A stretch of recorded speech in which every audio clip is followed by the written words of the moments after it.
Worked. So basically, what we're doing here, and those that watch this recording, is just we're just going to be doing a long view conversation, just like a front porch conversation. It's a lost art, and so I'm just going to introduce you, Jim, for those that are jumping in. Jim Thatcher, he used to be the fire marshal in Cedar Rapids, Iowa, and he was one of the elders in my church before I moved to Texas. And just we've been talking about relationships as such a key piece for so long. We just wanted to just dialogue and just to catch up. This whole coronavirus era we're in right now. It's like I did a little post on people, Zooming or FaceTiming people like this, and some people hadn't thought about it. I've been doing it with my mom, even trying to reach out and get her to get technologically savvy so we can stay connected, because it's interesting. In less than 2 weeks, there's a lot of emotional distress, a lot of struggle for people because they're isolated, so anyway, we wanted to kind of model this. I'll be doing other conversations with people down the road. Some I agree with, some I don't agree with. That's really kind of the point, is just to connect and see what comes up in the conversations. So with that, one thought I had, Jim, to see what your thoughts are, because you and I, we talked about relationships for years, and turning a negative into a positive. I gotta be careful how I want to say this, because first of all, obviously, our heart goes out to all the people that have, gotten sick or died through this COVID-19 coronavirus scare that's still going on. That's why, we're in our homes, because we're all isolated on this at the time of this recording. But, one of the thoughts that came to mind the other day, I was watching, I think it was a study that was done through the Washington Post, and they had 3 different scenarios on how fast this virus could spread. And it was, isolation, not doing anything, and something else. Can't remember what the other one was. But just seeing how fast that everything could spread from one person to another, where the vast majority of an entire nation be infected, was sobering and fascinating. But and we can touch on that part of it too. But the thing that, the positive side I could think of that is, if we did the same thing, so a positive spin on this, because I've been thinking this for years, that as, with all the political strife that's going on and everything else, it's like this side and that side.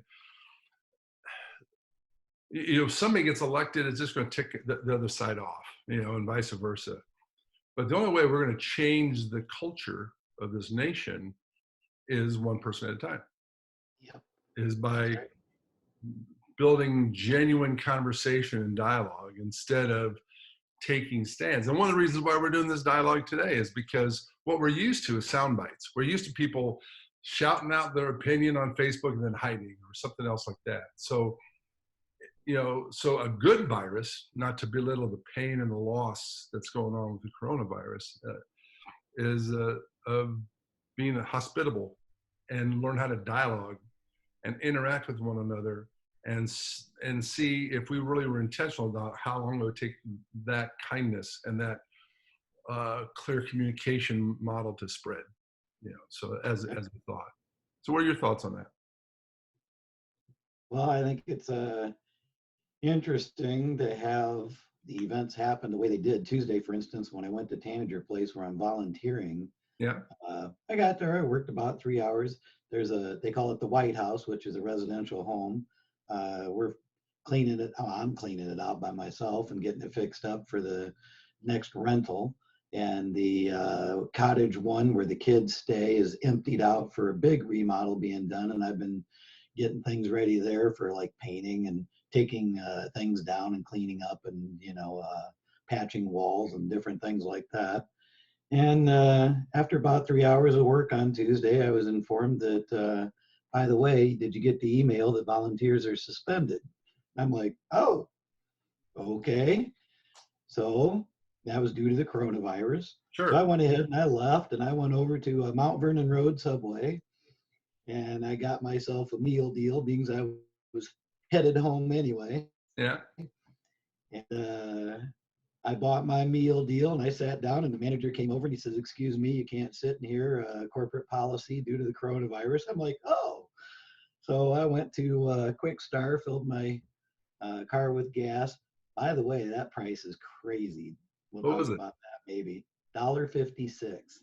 Nice. No kidding. Outstanding. There And then was I there was got, one gas price I heard about in Kentucky that was 99 cents. yep. Yeah. I typically get refills for pop, but I'd already known that they weren't doing refills anymore, so I was okay with that. And last week you and I tried to do this little interview, and it Yeah. didn't work because of my laptop mic. And I thought, well, I'll just run over to Office Max because I had a $21 deal there, which $21 off anything I buy. Oh, nice. That'll be perfect. I go by Best Buy. I look to the side and it's like there's maybe a dozen cars at most in Best Buy's lot. Yeah. Same thing as I go by Lindale Mall. Holy cow, what's going on? So then I get over to the Office Max Kohl's lot. Same thing. Maybe half a dozen to a dozen cars at most in the entire lot. I thought, man, this is going to be easy. Mhm. Shopping at its best. Yeah. Because I don't love shopping, but this is perfect. So I Mhm. go walking in, and of course the employee's a little bored. So he says to me, he goes, "So, hey, you looking to help you with this?" "Yeah, I'm looking for a desktop cam that has a mic, that works." The guy said, "We only got one brand left. We've sold out of everything else, and every has been sold out. We don't have any left." Okay, so oh well, maybe people are starting to think about what you're doing here. I don't know. That's a good thing, but Yeah, no, I know it's crazy. The whole thing, like here, DFW, like my commute used to be to my office was hour and a half. One time it was 2.5 hours. wow, And now the traffic is so, light, less than an hour, no problem. that's crazy. I've been down in Dallas with that traffic. Yeah. That's crazy. Yeah, it's Huh, crazy. there's not many cars out. That is amazing. No, So you guys have the same lockdown, no more than 10 people? yep. Oh yeah, absolutely. So it's changed the entire format of what we think is normal down here. Yeah. This is big event city with the Cowboys playing and the Rangers playing and all of that is canceled. South by Southwest down in Austin, Yeah. one of the biggest music festivals that in the world is just shut down. It isn't happening anymore. So this has changed our society. Oh, yeah. But to a point where now the only thing we can do is those that are close to us or on FaceTime is connect with people and have conversations. There's nothing else to do, Yep. and so again, not to belittle the suffering that people have gone through, like that family in New Jersey where 4 family members died of the coronavirus, just in one family. Yeah. It's crazy. Um, so not to belittle that, but I'm seeing the same reality though, as if we were to apply these same principles of connection when things are healthy. What can we do to increase things and move things forward? And it's something that we are losing the art of because our society. This was something that was interesting to me. Was years ago, probably I don't know, 15, 16 years ago, maybe even longer. I went to the Washington D.C. to the ETA. What is the name of that? But it was a real estate development week-long class. Urban Land Institute. That's what it was. ULI. Yep. And they were showing the designs of all the homes or the condos that they were building at the time. And they were high-rise, condos like on the coast, like on Miami or on the East Coast. And none of these condos were even built with kitchens anymore. They had little Wow. kitchenettes. Yeah, they didn't have burners. They had a microwave, maybe a one burner, just little kitchenette things, and no dining room table or nothing, because so many people live alone. And I noticed that um, when I was in Palm Beach just a few weeks ago, a lot of single people living alone. And in these high-rise apartment complex, every fifth floor was a dog park or a pet park. And the reason for that was, and this was what was stated by the educators of this class, people don't have have limited human relationships now, and their best friends are their pets.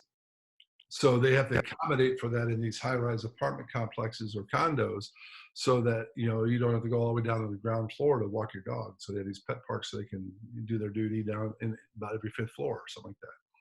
Because the human relation thing has shut down, has stopped.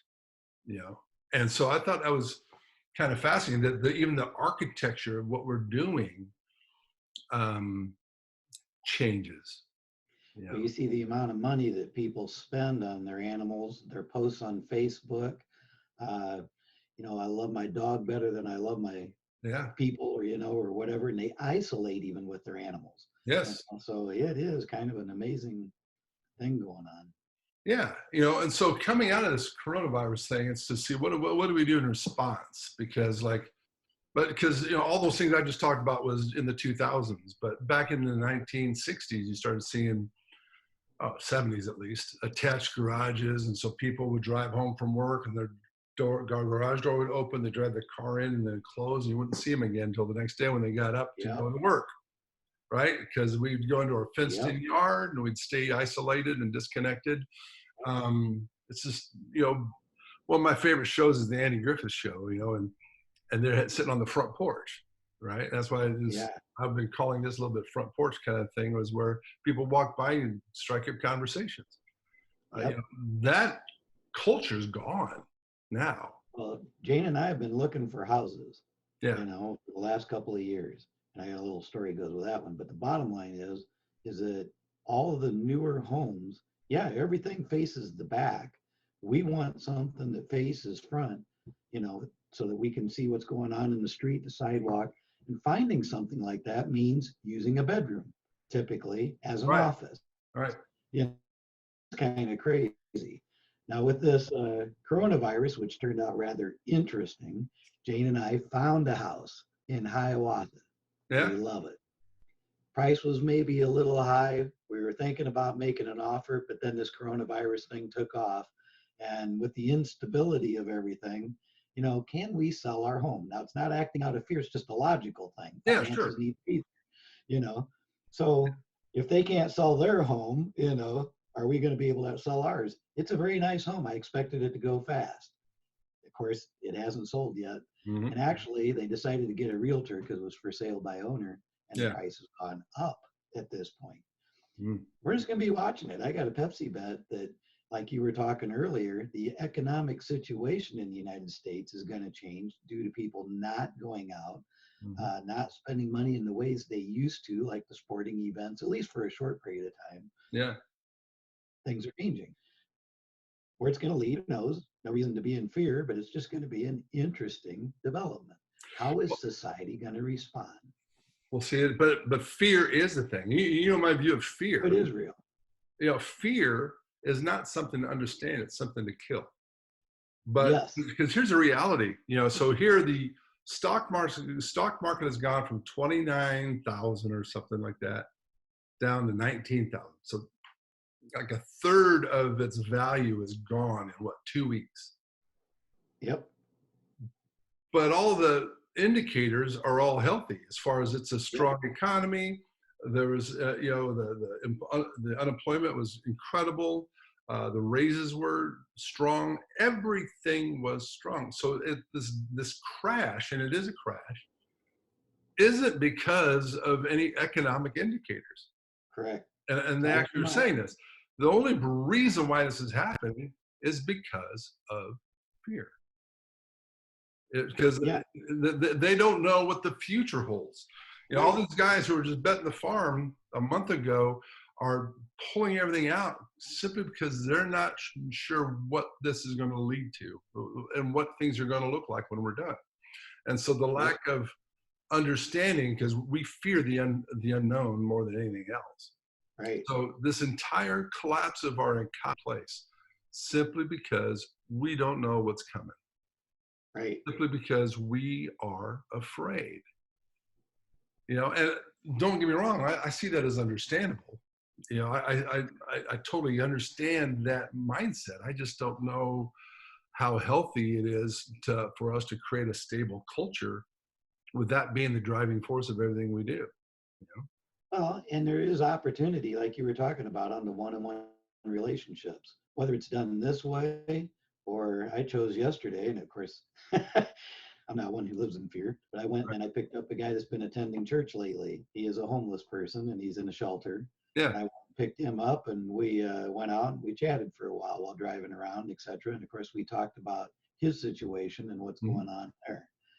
And so we can, and then like tonight, we're going down to James. He's another elder at the church, going down to his place. And there's going to be 3 or 4 of us from church gathering together and enjoying ourselves with dinner and a movie.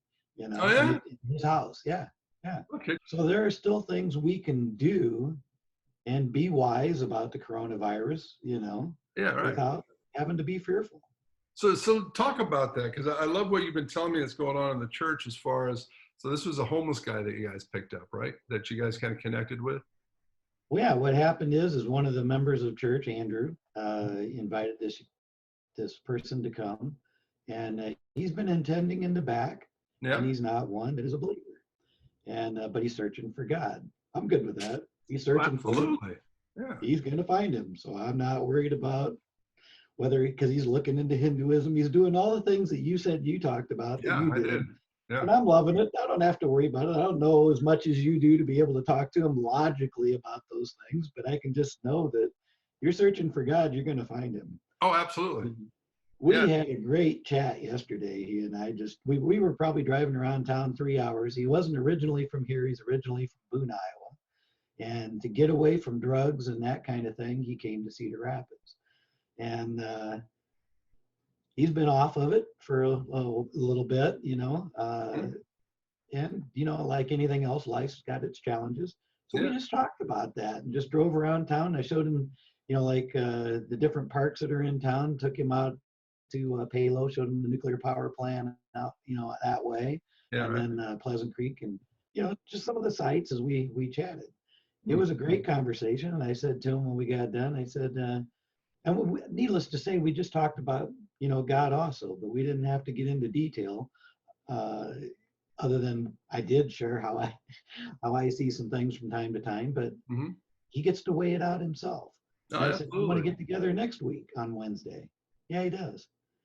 And, I cannot make a difference in this world through my postings on Facebook about the politics or anything else. Nothing's going to. Nobody does, to tell you the truth. No. But I have a blast interacting with the people I do, such as one of the guys that that was an alcoholic who got off alcohol. Don't get me wrong, he has his challenges. Sure. Everybody has their slips now and then and that kind of thing. Yeah. But let me tell you, that guy is growing. And I talked to other people in the church, they see that growth going on also. We got a gal that was homeless last year, ended up separated from her family, and long story short, she'd been on drugs a little bit, and a long story short, she just kind of went off the deep end, and that's where she was at. Felt led to come to Harvest Life. Saw your videos, by the way. Wants to meet you. That's a different story. Anyway, what a treat. She's been there now for just little over a year. And she's come so far. Yet, is there still challenges and things going on? Yeah, there is. But it's those things that I'm convinced, and when you brought it up and you just know in your knower it's right. Yeah. I knew in my knower you were right. If we impact the people around us, that changes the culture. Yes. Not my vote. I mean, vote's important. Don't get me wrong. It's an important thing. Sure. But that's not the key. Yeah. Jesus didn't come down and work with the Roman Empire to change the politics. That's right. He didn't even work with the religious people to change religion. Yeah. He just walked with 12 disciples that he chose and taught people. Yes. Oh, yeah. And walked with them. You know, yeah. Most of the time he wasn't even teaching them. He was just hanging out with them, walking with them and doing. And that's why I love to hear what you're doing as well, because we've been talking about this for so long. But here's a guy who's not a Christian. And there's a lot of people that be watching this aren't Christians, and that's totally fine. I can relate with a lot of the nonsense I run into in the church. I can totally understand where a lot of them are coming from. But you and I are strong people of faith, and I had a powerful encounter with the Lord back in the 80s. And I'd like to hear maybe a little later your story there. But right now, with what we're talking about with church life, as far as just the community that's going on there, what I love that you just shared was this guy was not a Christian, and you didn't just start slamming Jesus down his throat and doing this and doing that. You just walked with him. And showing enough attention and care and concern that this guy wants to know you more, right? Yes, correct. And that's the thing that I see in this that gets me excited, is it takes all that pressure off of having to say these verses or do this or do that, and just go be their friend. I remember actually it was here in Dallas. It's been so long, I forget the guy's name. Oh, Dudley Hall. There's a church here in Dallas. I just drove by it the other day, Sojourn Church. And some other guy was pastoring the church, and he asked him to come work with there was like 12 guys he was working with. And he wanted to know if he would, take care and work with that group for a couple of weeks while this pastor was out of town. So he went over there, and because he really embraces the message of grace, the empowering presence of God, enabling you to be what He created you to be, right? And so he goes over there. It was on a Thursday night, and he tells all the guys there, okay, next week we're going to go down in downtown Dallas, and we're going to just take the van and go down there and meet some people and do that kind of deal. And everybody started panicking. Because what most of them are thinking is, I gotta do this evangelism explosion thing, and I gotta memorize these verses, and I gotta preach at people. They're all scared to death. So there's like 12 guys in the group. By the next Thursday, well, the night before, about half of them called in sick. So there's only like 5 or 6 guys left to go to this thing. So you get on this little shuttle, and then as they're getting off the vehicle, he said, before we get off the vehicle, I'm only going to I got a few rules that you have to abide by. First of all, don't go preaching at anybody. Don't go talking about Jesus. Don't take your Bibles. Don't take your tracts. Don't take any of that junk. I just want you to go out there and genuinely get to know them and be their friend. And everybody just said, so all we've got to do is be nice and connect with them and start a friendship? Yeah, that's it. It was like all this huge weight was lifted off of them. And they went out there, and within 20 minutes, they're all breaking the rules, and they're praying for people and doing this, but it's coming naturally out of them instead of some obligatory thing we've got to do, Absolutely. And that's what I believe, is that the Holy Spirit operates out of us naturally, so that we don't have to give God good PR, right? We don't have to make him look good. He can look good all by himself. We're actually really good at doing the opposite, making people miss the essence of the beauty of who he is because of our I call it the Christian ghetto, just our slang terms and our behaviors and all the stuff we're supposed to do instead of what, like you've heard me say, is turn all the ought tos into want tos. And we don't go to the want to side. We just stay with all the ought tos, which is, there's nothing attractive about having to follow a bunch of rules that somebody else made up. Well, the interesting thing too, and you bring up a very valid point, and I see it with the people that I interact with, is the ones that either don't know Jesus or the ones that are returning. Without exception, they'll ask questions like, well, where do I go to school, or where do I go get some classes or whatever so I can speak, because I feel like I need to speak. If you think you need to speak, you just start speaking. You don't need classes. You don't need school. If God's got something on your heart, you start speaking. Trust me, things will be fine. Yeah. One of the things I'll say to them too, which is an interesting, they're thinking they need to learn Greek. I mean, I'm just kind of backing up a bit here and all the Yeah, different no, things. that's fine. You don't need to know any of that. You just follow God. Right. And one of the things that blows their mind is, of course, I tell them that grace does cover our problems so that we don't have to fear. The other part it does is enables us to change, Yeah. become more like him. And if there isn't change going on, there's a problem. Boom. And I tell them this though, I go, let me tell you something. What one thing is God asking you to do? Because I got a Pepsi bet. If you'll go to him and you ask him, you'll know what one thing he wants you to work with. Now the enemy will come into it and go, you got all these things wrong. Ignore every one of those other things and just work with God on what one thing he wants you to do. Yeah. And what is your focus? Very godly in my viewpoint. One friend focus. Just go out and do one friend. See how it works. Yeah. Well, yeah, that's what you're modeling here is, hey, I just do that. I'm just being their friend. I don't have to say this. I don't have to say that. Right. But it naturally flows. Now they want to know more, you know. And I had something the other day. Go ahead. No, it is. I would say, I was agreeing with you. It is a very natural. It is. I had one person the other day, because I was talking about this, because you know me, I talk about this all the time, is they go, Bill, I got to be honest with you. I'm not walking a really strong Christian walk right now. I go, hey, there's no better motivation to start walking more close to Jesus than knowing that somebody's watching. Yep. You know, sometimes we just need that kind of a push.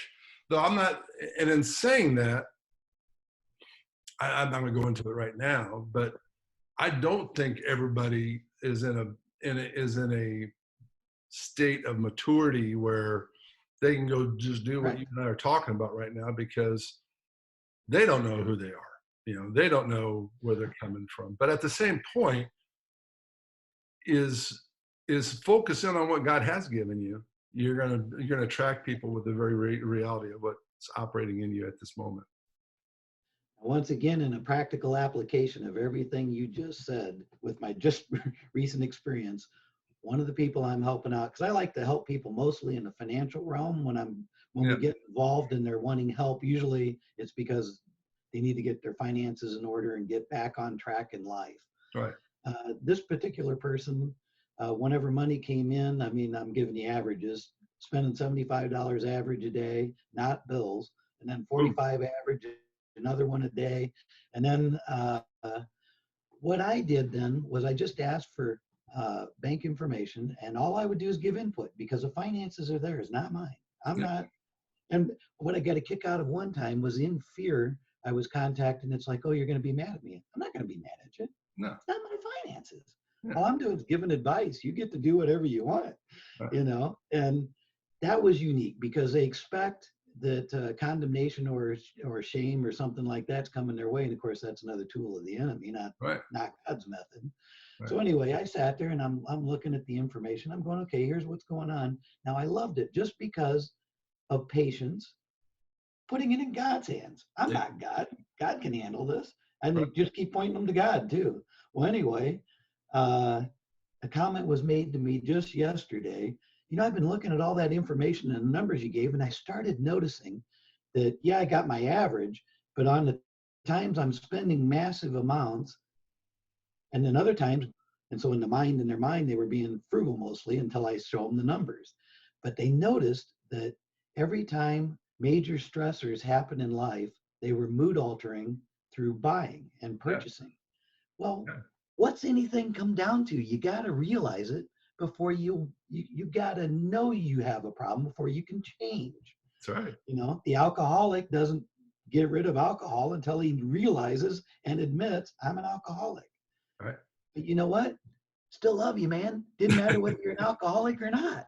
That's right. And when they receive that, and they know the love that he has for them, regardless of where they're at now, it's where are you heading, not where are you at.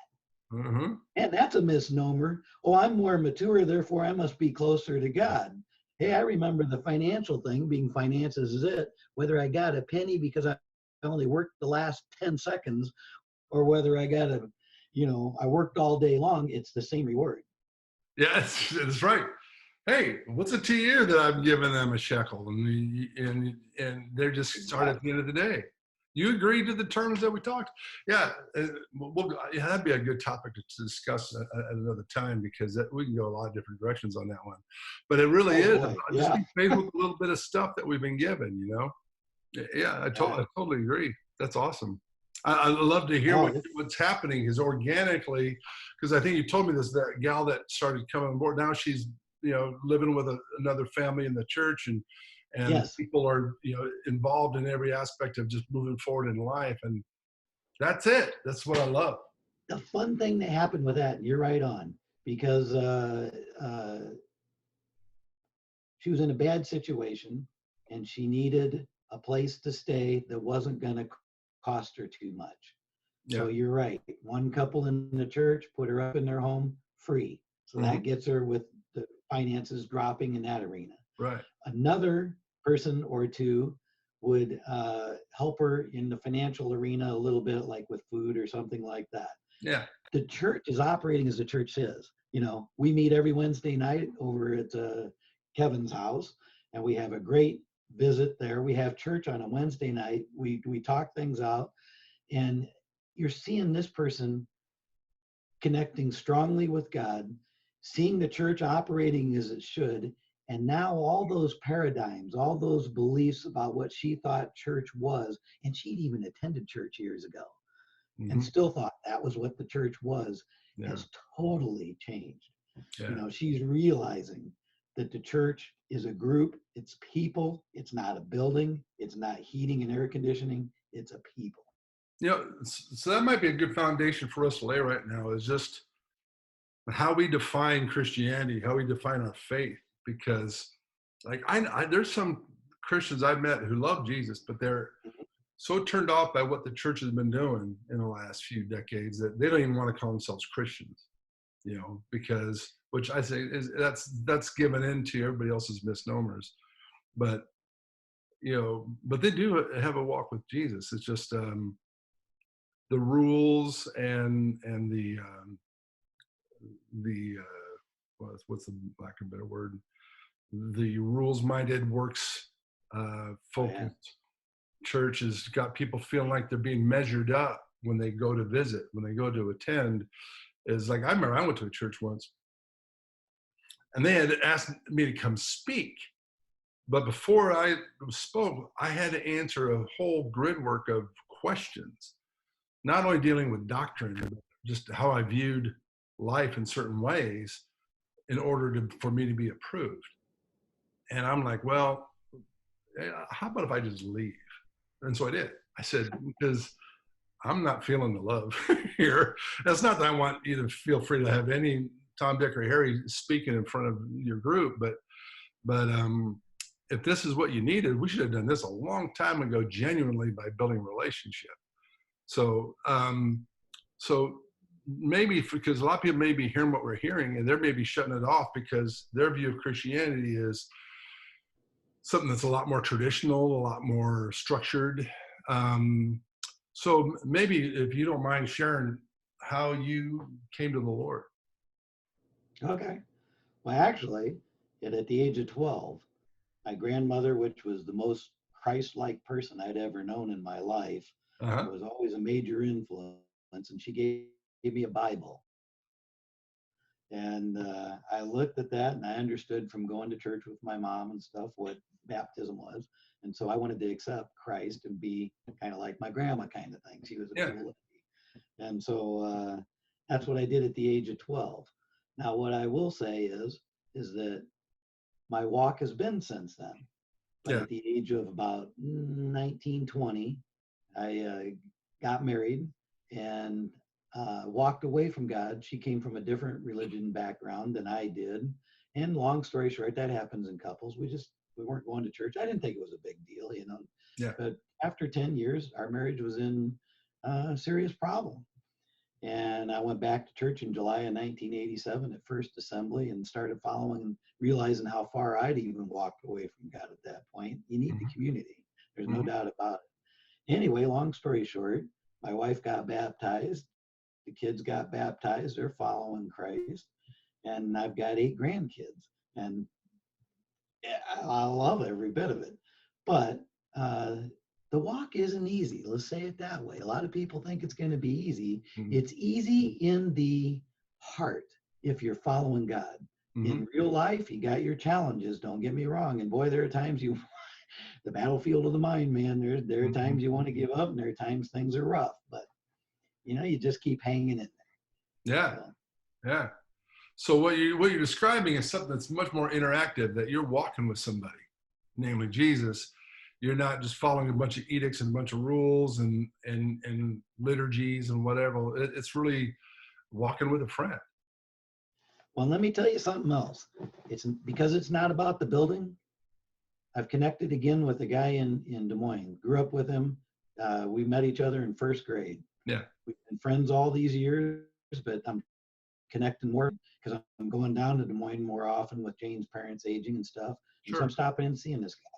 With that connection, and we talk God, and all sorts of neat stuff, everything, not just God, everything, life, relationships and stuff. Well, comes another connection, a person that's not associated with Christianity. Doesn't matter. This lady and her husband, they are cool people. We have great times talking. I get to hear what she thinks. She gets to hear what we think. And we're like all 3 best friends down there when we get together. It's just outstanding. So it's not just a harvest.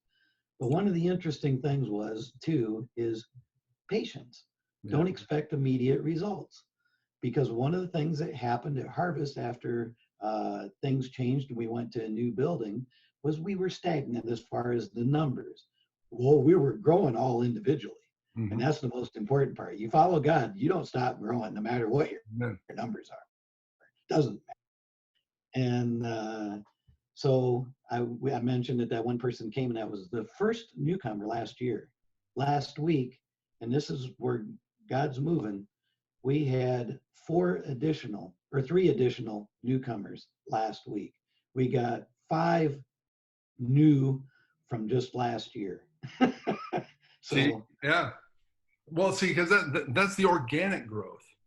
I remember I'll share my story here in a minute, but we were part of a church that was growing too fast back in the mid 90s, early 90s. And that can happen, not just in church, but in business. You can grow too fast. Well, how's that possible? Well, if you don't have the right structure in place, it can be very possible. In our case, we would grow by hundreds per week. How's that possible? Well, we had a speaker who was very well known and wrote a bunch of books, so people were actually coming just because of their notoriety. And but we started becoming known as a very unfriendly place. But here's why: you had 100 people on this side of the room that had just started coming 2 weeks ago, and then you got another 100 people on this side of the room looking at that group, feeling like they're judged and they're cold and unfriendly, and not welcoming them because they're brand new. They're all new. Yep. And it wasn't a healthy structure in place to start cultivating community, because there's only 150 original members that were part of the start of the thing in the first place. So you had 200 to 300 people that were brand new within 2 or 3 weeks that were actually trying to help each other, and they just couldn't connect because they had no community yet. And so you can grow too fast. Yes. Something most people don't think about, in that process. But that's something I've always been wrestling for years, because as you know,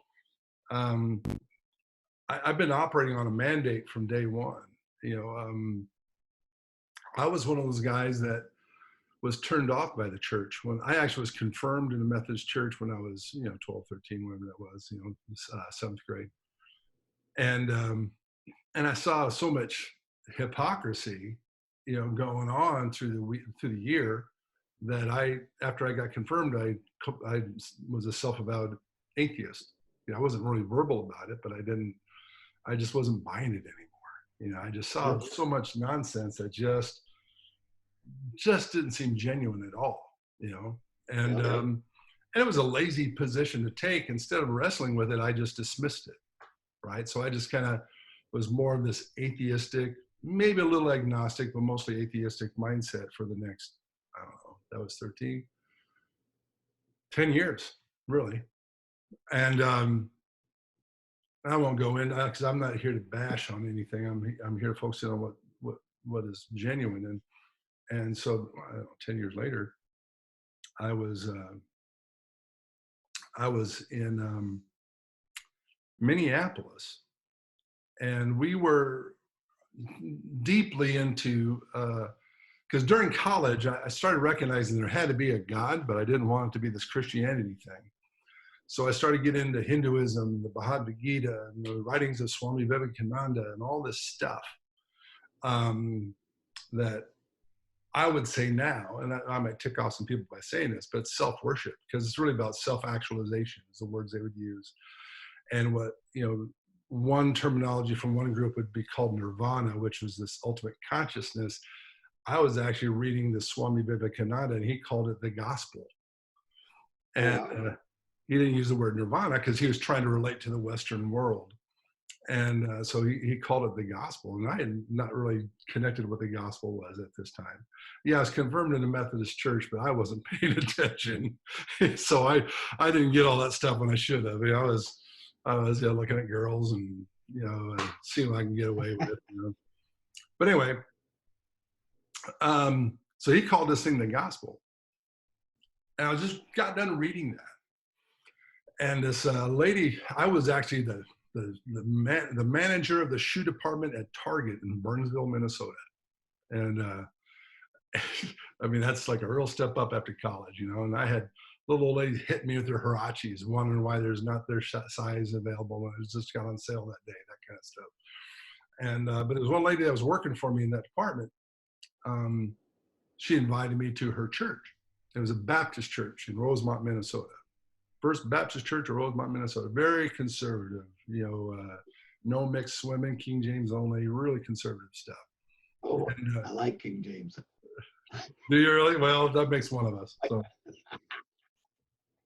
I mean, I'm not into these and thous, but that's all right. But anyway, so she invited me to church. I was like, nah, thanks, but no thanks. I was trying to be polite. She goes, well, we got this gospel choir that's going to be singing. I went, gospel? Oh, you guys teach the gospel? She goes, well, in fact, we do. Our definition of gospel are two completely different things, And so I said, oh, okay, I'll go. I'm really curious now because Swami Vivekananda called this the gospel. So they're teaching that. So I go over there, and they're not teaching that. The gospel. Jesus died for our sins. He came on the earth, and then he did what he did, died and rose again, to be the propitiation of our sins. And that was all stuff that I just never paid attention to before. And I'm like, just really intrigued, not in a good way, just like, why do they call it the gospel and this group calls it the gospel? I'm really confused. So I left that church service, and then that next Thursday, this was what they call a soul winning church. You ever run into those guys where whoever goes to their church that Sunday before, they go knock on doors, start with them, and then go to strangers all night long trying to share the gospel with them. And so they came to my apartment door. And this guy that came to my door, he had striped pants, white buck shoes, buck teeth, black slicked hair back. I mean, he looked like the provincial or the typical used car salesman. And I was so embarrassed that he was at my door because he just looked kind of dorky, to be honest. And I did not want my roommate to hear what was going on. And so I went and met him out in the parking lot just to be nice. And he started going through his whole Roman road, 4 spiritual laws stuff. He started reading Ephesians 2, 8, and 9 to me. And I just wanted him off my back. That's all I was doing. I prayed a prayer with him, asking Jesus into my heart that I did not mean one lick of it. I've been wrestling with this whole dynamic, which I'll talk about here in a minute, but at that point I wasn't ready. So I just said a bunch of words to get him off my back.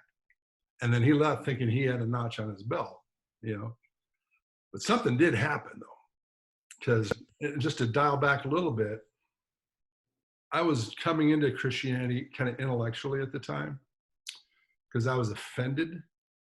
There was a book that this friend of mine, Greg, the guitar player, had. It was called The Missing Years of Christ, which is not a good book. It's basically saying Jesus was 13 and then he was 30, what happened in between. And they had him going to Tibet and talking to yogis and gurus, and that's what he brought back, which isn't true. And but I was buying it because I was in that group, right? I was into Hinduism and Eastern mysticism, so I was in hook, line, and sinker reading this book. And so it legitimized Jesus to me. I was turned off by the church, but it legitimized Jesus to me. So I started thinking, well, let me open up this book again and see what Jesus is saying, right? And immediately I go, this is not the same Jesus, because I got into Revelation 3:15 and 16. It says, since you're neither hot nor cold, but lukewarm, I spit you out of my mouth. That, it didn't even convict me. It offended me. I was like on this intellectual kick. Well, who are you to judge me and blah, blah, blah, blah, blah. And I didn't get it yet. But I got totally offended with that statement in Revelation 3:15 and 16. So I made this intellectual decision to prove the Bible false at that time. And to make a long story longer, I failed. I went to libraries trying to read books that were trying to prove the Bible was false, and none of it was worth. As an example, there was one book I read that was saying, we're going to prove that the Bible is simply fables, folklore. And the example they gave was Noah's Ark, that, the Bible had Noah's Ark story. But here's this tribe completely disconnected from the Middle East in Central America that had this exact same story of Noah's Ark. So see, it's just a fable, was their whole point. And I'm trying to agree with them, but I'm going, hey, Sherlock, how did they get the same story as these people across an ocean? They didn't have notes to compare to. So it was like, this isn't helping me at all, right? So I wrestled with it. And I started to recognize that it's probably true, but I didn't want to make that decision because I was having too much fun, right? So so now, fast forward, when I was wrestling with that, there was a voice that I heard in me. This may sound a little weird to some people, but when I started wrestling with this dilemma of trying to prove the Bible false, this thought was in my head, said, forget about the church and what you've seen the church do. What are you going to do with what I've said? And so I saw that as a challenge. What are you going to do with me? That being Jesus speaking. I didn't recognize it as all that right at that moment. But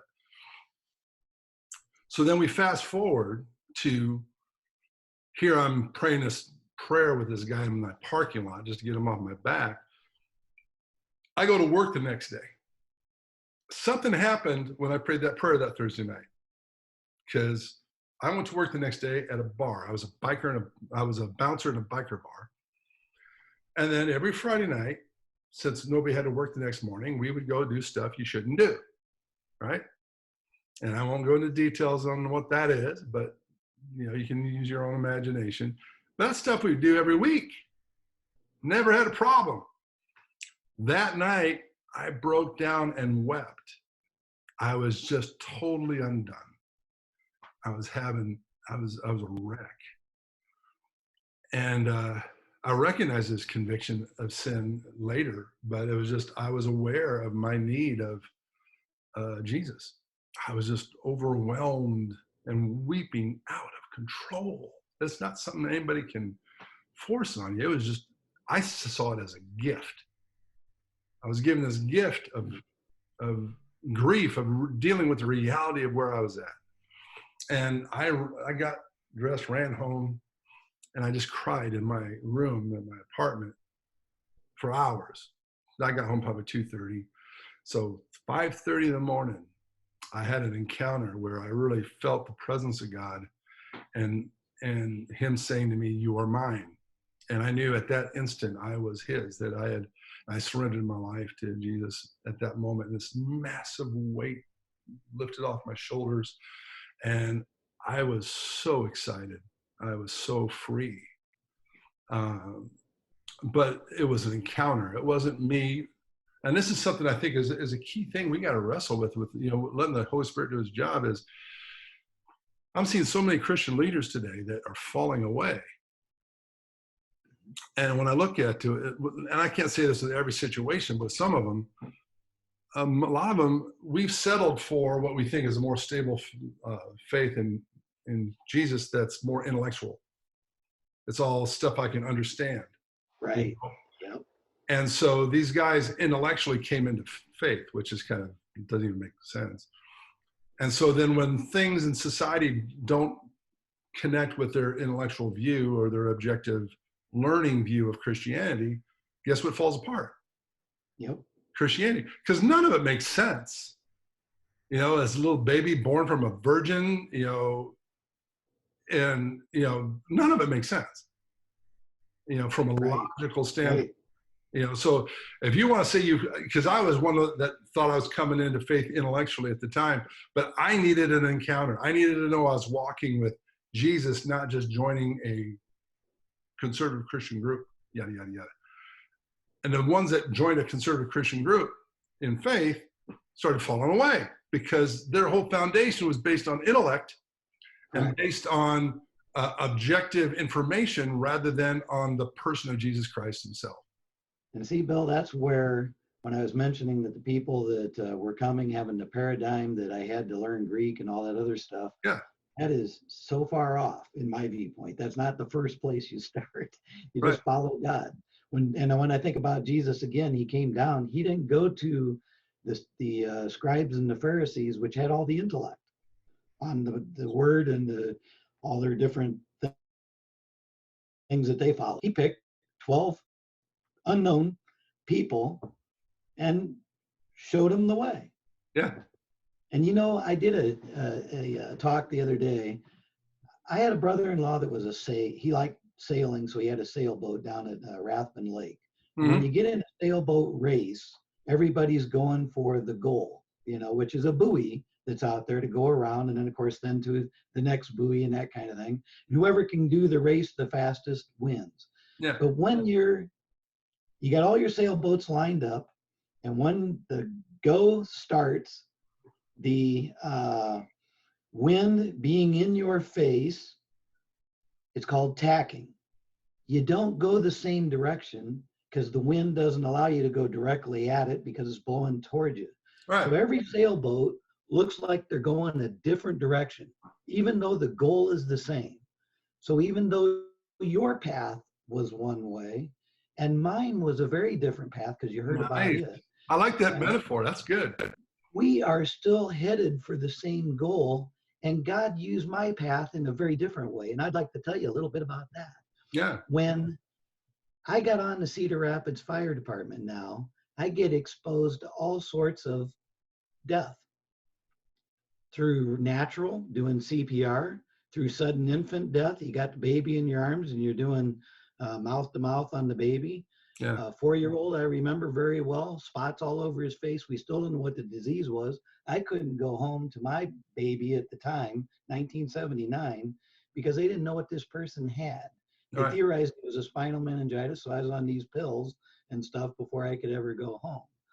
But you got the 4-year-old, he's in rigor mortis, but we're doing CPR on him like we do for child CPR. Wow. Because the parents need to know that you're doing everything you can for their kid, even though there's really nothing you can do. And when we got out to the ambulance, of course, CPR stopped. That was the end of it. Shotgun, blow the head off, washing the stuff off of the pavement at the dock. Car accidents. I mean, I could go through all sorts of things. Gunshot wound, still remember the guy that shot himself in the head. Heart still beating, everything normal. Guy looked physically fine, other than, of course, there was no brain there, and eventually that was it. So I had seen a lot in that arena. Now I'm going to back up a little bit. Something I didn't know was going to prepare me for where I'm at right now. Yeah. Was when I was in uh, Meredith Printing that was in Des Moines, and I was working there for 2 years.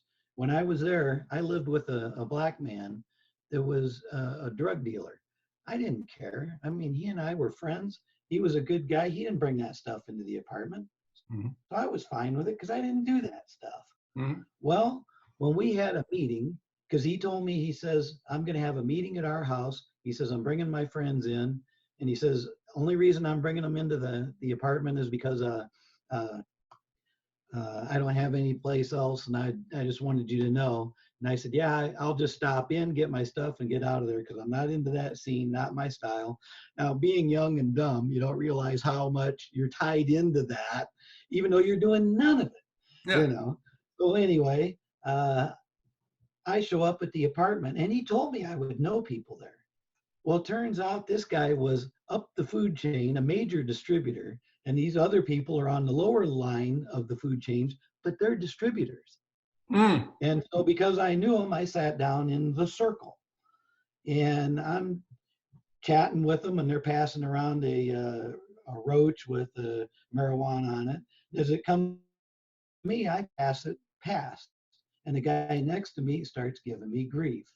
And I look at him and I say, I'm respecting you for doing drugs, respect me for not. And he's just giving me all sorts of crap. Comes around again and he hands it to me and I hand it over again. And now he uses derogatory terms. Mm-hmm. And my friend, the black guy, neat guy, he said, you make one more derogatory statement to my friend and you're out of here. Came around again. The guy started his derogatory statements as I turned it. I never had to say a word this time. Eric was the name of my friend. He got up, walked over, took this guy by the shirt, and stood him up. Get out of here. You're never coming back. I'm never dealing with you again. You've just lost me as your contact. And he turned around to the other people and he says, you guys got a problem with this? They go, nope. I didn't stay much longer. Again, that's not my kind of scene. I went ahead and left, but it's amazing that the things that we have experienced in our lives, that man that I was going around with yesterday came from Boone that I talked about that was homeless. Yeah. Guess what? We talked about drugs. We talked about what was going on. We talked about life. We talked about death. Mm-hmm. I have experiences I can use to relate to, even though my experiences wasn't in the bad side of it. It was on a different side of it. Yeah. But nonetheless, the experiences had lots of commonalities. That's amazing. But you're absolutely right. I love that illustration of the sailboats looking like they're going different directions when they're actually going the same direction because they're working with the wind. Absolutely. And another thing with those sailboats is when you're on that sailboat and you're on the team, you know, your goal is, of course, that buoy. You don't care about the other. They're going. Doesn't matter. What matters is where are we going? You know, because that boat's going that way. We're going this way. Well, we don't want to follow that boat. We want to get to our goal. I'm going to say our way.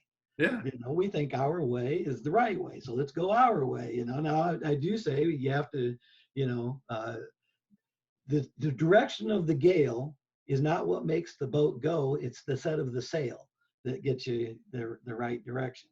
Yeah. So all of us are focused on our job, and that's kind of like the church. Everybody's got their job, and if everybody was focused on, you know, how God's called them, He orchestrates your little ship to go where it goes. And it says in the scripture, and I love that one, you know, the wind blows, who knows not, you know, who knows where. Right. You know? Absolutely. That's exactly right. When we follow Him, our path doesn't look like the Christian next to us. That's right. Well, you and I all have this white stuff in our head, right? This gray hair. Yeah. As I'm getting more of this whole process is getting simpler and simpler and simpler. Is yes. I was talking to a guy the other day, and he was talking to me about these doctrines that he was really getting into, because he's very analytical. This guy I work with, and he's a great guy. I love the guy, but much more analytical than I am. And so he's intrigued with me. We work together, and I'm much more relational, and so he's seeing the benefits of that, and I see the benefits of what he's bringing. But we were talking, and he's going, well, what do you think about this? What do you think about that? And I go, at this point in my life, all I care about is, who do you know? Yes. We may have completely different doctrinal foundations. Don't get me wrong. I'm not saying doctrine is bad. I'm just saying that having an intimate relationship with Jesus Christ, the person of Jesus, is the ultimate priority. And yes. And because I'm seeing more and more people that have joined the country club of Christianity that have no relationship with Jesus Christ. And so thus there's no rudder, there's no foundation to build off of. And all I'm saying is it's getting simpler and simpler for me that if we know him and we're walking with him, that's really my main beef. That's my main issue. Is so whether your sailboat's going this way or that way, if we're walking with him, he's going to take us to the destination. You know, that's one thing that one of the elders that was in my church years ago, that I don't know if you ever met them, but he and his wife were having some issues at the time. He said, but I'm seeking the Lord and she's seeking the Lord. So ultimately we're going to meet in the same place. You know, and yep, exactly. We have to have, so when most people think of Christianity, they're thinking of do's and don'ts, not the person of Jesus Christ. And so my only point is, I'll have great theological discussions, doctrinal discussions with people, and hermeneutics and exegesis and all that. But if we don't know him, it's all an absolute waste of time. Yep.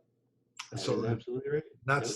That is what Christianity is having that friendship and that intimacy with Jesus himself. And sometimes when I share that with people, they'll go, what are you talking about? I said, well, right there is an example that you don't know what I'm talking about. I'm not saying this as an elitist. I'm just saying it is sometimes you don't know what you have or don't have until you, that's right. You know, until you embrace reality. It's now that I know who he is, I've encountered him. So I've felt his presence and I've heard his voice and I'm interacting with him. I know what it is.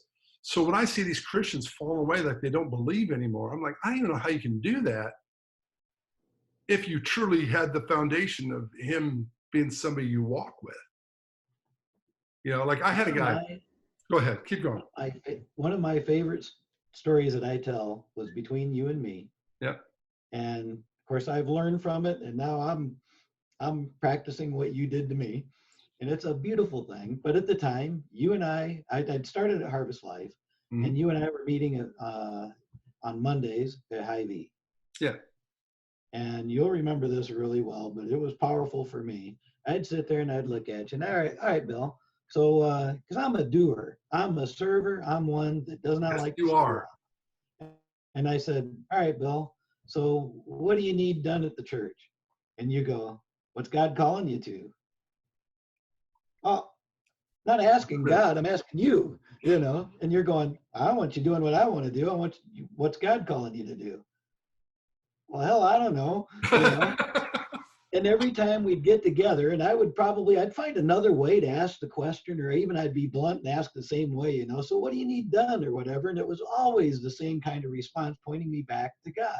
Mm-hmm. And, you know, that is the right thing. What is God calling you to? Mm-hmm. What does he want you to do? Not what do I want, not what does that church. I didn't realize how big a deal and how important that was in my understanding of God, even though I'd been following him for years and years and years and years.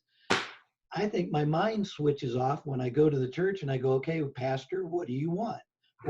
Or what do you want? And I get into my serve mode and I'm outside of God, if I want to think of it that way, even though not really, but, you know, conceptually, the best thing you can do is point right back to Jesus and go, oh, wow, now what do I want? What's he want? Yeah. The greatest thing a pastor can do for a congregation is teach them how to hear the voice of their shepherd. Yes. You know, and if they don't, then they will scatter, right? Yes. I mean, so my concern is when, and just to make sure we're clear on this, I ain't the shepherd. Jesus is the shepherd. So it's to hear the voice of Jesus, introduce them to this walk with Christ. And if that's not our job, then we're not doing Christianity. Okay. If what we're doing is we're doing a Christian country club, but we're not introducing people to the very reason Jesus did everything he went through is so that he can know us again, so he can walk with us again.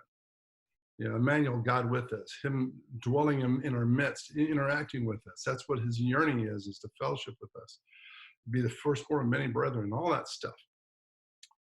But when we relegate it to come and listen to a sermon and listen to a couple songs, do an offering, and go home, I'm not saying you can't have an encounter with God doing that, but I don't know if most people do, in the sense of that being a foundation that's led them to walk with Jesus. Is if it did, great. But my point is, what are we settling for? Are we settling for an organization that we attend that makes us feel like we're a part of something? Or are we settling for, I need to have a personal, interactive relationship with Jesus Christ? And that's the definition of my faith. Everything else is added gifts, but that's the foundation. Yes. Yeah, and it has to be.